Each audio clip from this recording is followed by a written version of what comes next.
여러분들 안녕하세요. 조리 지식 채널의 오석태 교수입니다. 지난번 조리하고 또 조리사에 대해서 설명을 드렸고 또 조리와 조리사의 의미가 어떤지 이렇게 간략하게 정리를 해드렸습니다. 여러분들 좀 기억을 하시나요? 다시 한번 리마인드를 하게 되면 그 조리라는 단어는 앞에 나오는 조는 고르다, 일관성이 있다, 준비하다라는 의미를 가지고 있고 뒤에 나오는 리는 이치에 맞다, 다스리다, 좋아지고 회복되는 의미를 가지고 있다 이렇게 해서 고르고 일관성 있게 준비를 해서 이치에 맞게 다스려서 좋아지고 회복시키는 일을 하는 것이 조리다 이렇게 말씀을 드렸습니다. 그리고 뒤에 붙는 그 사는 그런 일을 전문적으로 하는 사람이기 때문에 여러 가지 그 전비어 사가 있지만 그 중에서 스승사자 또 군대사자로 사용되는 그 사자를 사용해야 된다. 그래서 군대처럼 절도와 예절을 갖추고 훈련을 통해서 고르고 일관성 있게 준비를 해서 사람의 몸과 마음을 다스리고 회복시키는 일을 전문적으로 하는 사람이 조리사다. 이렇게 말씀을 드렸었습니다. 그리고 그 말미에 조리와 가장 또 많이 같이 사용되는 용어가 요리이기 때문에 많은 사람들이 이 요리와 또 조리에 대해서 헷갈리니까 그 단어에 대해서 한번 정리를 해드리겠다고 해서 오늘 저녁에 이렇게 요리라고 하는 단어를 가지고 여러분들하고 이제 방송을 시작했습니다. 그런데 그 이 요리라고 하는 단어를 먼저 시간을 좀 절약하기 위해서 어학사전에서 찾아봤습니다. 여기 보시면 요리라는 단어가 몇 가지가 있습니다. 이거는 이제 역시 우리나라 말 자체가 소리 글자이기 때문에 한자를 봐야지만 그것이 어떤 의미인지 알 수 있다 그랬죠. 그래서 여긴 다른 내용들이고 음식을 만들 때 사용되는 요리라고 하는 단어는 바로 여기에 있습니다. 그래서 이 단어에 대해서는 조금 이따 더 자세하게 설명을 드리겠지만 그 사전에는 어떤 의미로 나와 있냐면 여러 조리 과정을 거쳐서 음식을 만듦 그리고 또 만들어 놓은 음식 주로 가열한 것을 말한다. 그래서 어떻게 보면 이제 요리라고 하는 것은 조리 과정을 거쳐서 만들어진 음식을 표현하고 또 가열한 음식이라고 하는데 사실 요건 조금 범위가 좀 부족한 것 같습니다. 우리가 가열을 하지 않더라도 뭐 여러 가지 음식을 만들 수 있기 때문에 뒤에 나오는 두 번째 명사가 있습니다. 어떤 대상을 능숙하게 처리함을 속되게 이르는 말이다. 우리가 보통 사람들을 다룰 때 요리를 한다 이런 속된 말이 있긴 한데 옛날에는 조금 사용되었지만 지금은 그렇게 사용되지 않는 것 같습니다. 근데 제가 이 단어를 살펴보면서 좀 재미있었던 것은 요리사입니다. 조리사와 같이 요리사도 한번 살펴봐야 돼서 요리사를 살펴보니까 이 요리사는 아주 조리사하고는 조금 다르게 일목요연하게 정리가 된 것 같습니다. 여기 보시면 요리사에 대해서 요리를 전문적으로 하는 사람 이렇게 됐죠. 그래서 이 요리라는 뜻이 무엇이냐에 따라서 그걸 전문적으로 하는 사람이다 이렇게 정리를 아주 일목요연하게 했습니다. 그리고 한자어에도 이 요리사 뒤에는 선비사자가 붙지 않고 그 스승사자가 붙은 걸 보게 되면 이 뜻을 좀 정확하게 정리를 했다라고 볼 수가 있습니다. 그러면 제가 이제 말씀드리는 이 조리라고 하는 단어가 그러면 여기하고 어떤 의미가 좀 이렇게 같이 비슷하고 또는 다를까 한번 살펴보게 되면 여기 보시면 이제 조리라고 하는 단어를 가지고 나왔는데 조리가 아니고 요리입니다. 저도 자꾸 헷갈려서 이 요리라고 하는 단어는 이렇게 생겼습니다. 한자로 봤을 때 이 요리 역시 한자어를 살펴봐야지만 그 뜻을 정확히 알 수가 있습니다. 그래서 뒤에 나오는 리는 사실 지난번에 설명을 이미 드렸습니다. 조리를 할 때하고 똑같아요. 왕왕자와 마을 리자로 구조가 만들어져서 왕이 마을을 다스릴 때 이치에 맞게 다스리고 그리고 좋아지고 회복되는 것이 뒤에 리다. 그럼 앞에 나오는 이 료는 헤아린다는 뜻입니다. 헤아리다, 수량을 세다, 계량을 한다 이렇습니다. 어떻게 이제 음식을 만드는 건데 헤아리고 수량을 세고 계량을 한다는 뜻일까? 이렇게 보시면 이 료라는 단어 역시 단어를 뜯어보게 되면 앞에 나오는 요 쌀미자가 있습니다. 쌀미자. 그 뒤에 나오는 것은 말두자입니다. 그러면 쌀을 말로 가지고 수량을 센다 이런 뜻입니다. 여러분들 말이라는 것이 우리가 타는 그런 호스 말이 아니고 여기에는 쌀을 계량할 때 사용되는 도구입니다. 여러분들 쌀을 계량할 때 쓰는 도구가 말이라는 것을 이제 처음 듣는 분도 계시고 또 잘 아시는 분도 계실 텐데 원래 우리나라는 전통적으로 이 쌀을 계량하는 단위가 이렇게 그 홉, 대, 말, 섬 이런 것이었습니다. 가마도 있죠, 가마. 가장 먼저 작은 단위가 이제 홉입니다. 홉은 이렇게 한 줌이란 뜻인데 이 홉이 10개가 모여서 한 대가 됩니다. 한 대. 요 대가 또 10개 모여서 한 말이 됩니다. 바로 여기에 이제 말하는 말두입니다. 말두. 여기 한자로 표현하면 두자가 되는 것이죠. 여러분들 우리나라에 두산이라고 하는 그 기업이 있는데 이 두산이 쌀집에서 시작됐다는 거 알고 계시나요? 그래서 쌀집에서 쓰는 이 이 도구죠, 그죠? 이 기구, 이 기구의 이름을 따서 만들어졌는데 두산, 이 뜻을 풀이하게 되면 쌀이 쌓여서 산이 된다는 뜻이죠. 그러니까 얼마나 큰 부자가 되겠어요. 쌀이 쌓여서 산이 됐습니까? 그래 어쨌든 지금은 이 말두자를 쓰는데 이 말두라고 하는 것은 쌀을 헤아릴 때 쓰는, 계량할 때 쓰는 도구가 되는 것이죠. 그러니까 여러분들이 지금 보여드리는 이 요라고 하는 단어는 이 요라고 하는 단어는 보시는 것처럼 이 쌀을 수량을 센다.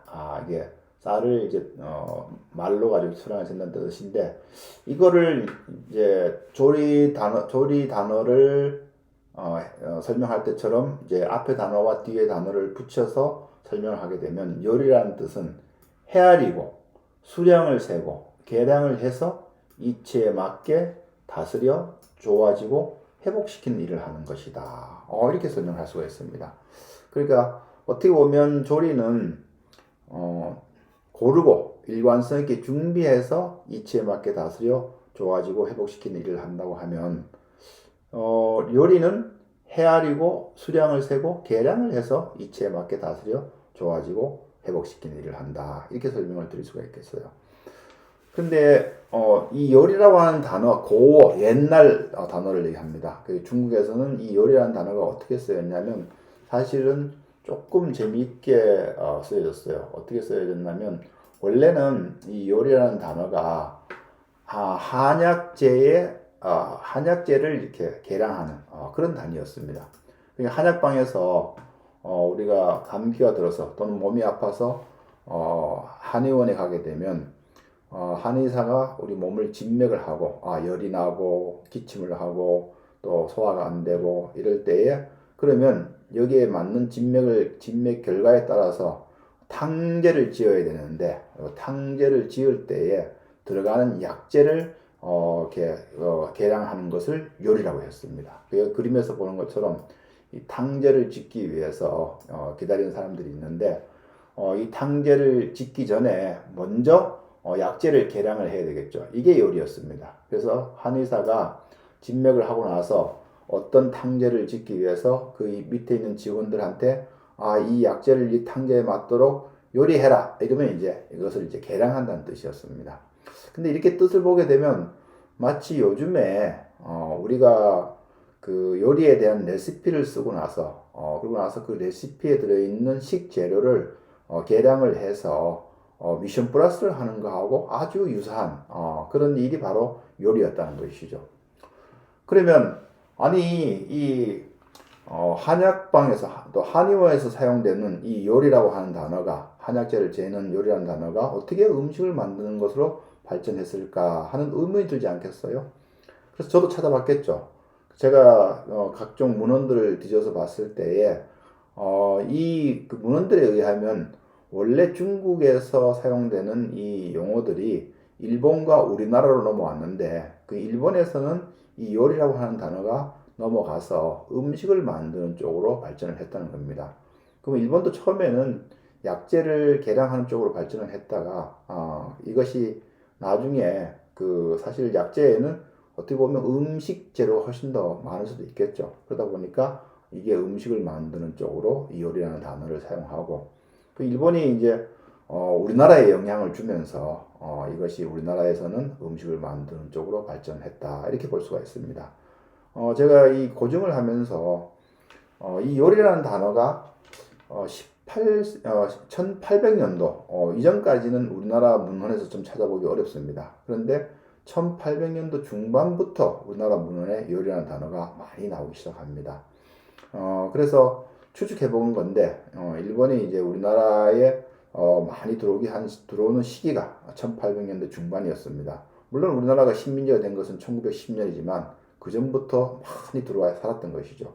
그러면서 이제 우리나라가 또 식민지가 되면서 더욱이 일본에게 큰 영향을 받으면서 바로 이 요리라는 단어가 일본으로 들어와서 지금의 이제 음식을 만드는 쪽으로 발전한 걸로 이렇게 추측이 됩니다. 그래서 다시 한번 더 우리가 요리라는 단어를 이제 살펴보게 되면 이 요리라고 하는 단어는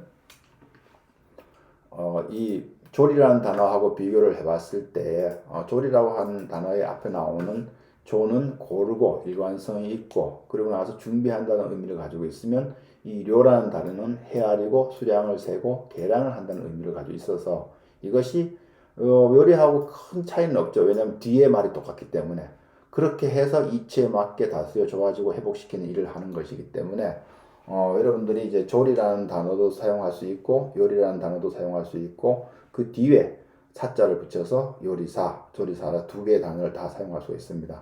그럼에도 불구하고 만약에 이 두 단어 사이에 차이점을 찾는다고 하면 바로 앞에 있는 단어의 차이점이죠. 앞에 나오는 조리라고 하는 단어의 조는 고르다, 일관성이 있다, 준비하다는 의미고 또 요리라는 단어의 요자는 헤아리다, 수량을 세다, 계량을 한다는 뜻이기 때문에 일반인들은 뭐 이렇게 자세하게 알 필요는 없겠지만 특별히 이제 요리를 연구하고 또 공부하는 사람들은 전문가들이기 때문에 이러한 단어의 차이점과 공통점 정도는 알고 계실 필요가 있다고 봅니다. 제가 이 요리와 조리의 단어를 공부하면서 조선시대의 뭐 조선왕조실록이라든가 이런 것들에 나와 있는 이런 내용들을 봤을 때 이런 일을 이제 전문적으로 하는 사람들도 있었고, 그래서 오늘은 이제 지난번에 조리와 또 조리사 그리고 그 뒤에 이어서 이제 요리라고 하는 단어에 대해서 자세하게 살펴보는 시간을 가졌고, 다음에는 다시 한 번 더 이 조리와 관련된 여러 가지 내용들을 중심으로 해서 여러분들과 이제 주제를 가지고 이야기를 해보도록 하겠습니다.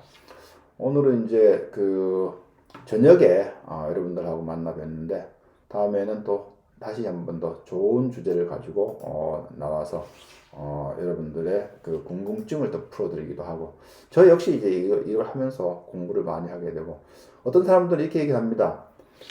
아니 그 단어에 대해서 그렇게 굳이 막 이렇게 자세하게 살펴볼 필요가 있습니까? 이렇게 물어보는데 저는 이게 핵심이 아주 중요하다고 생각합니다. 왜냐하면 세상이 아무리 변하고 기술이 발전을 해도 그 핵심은 변하지 않는 것이거든요.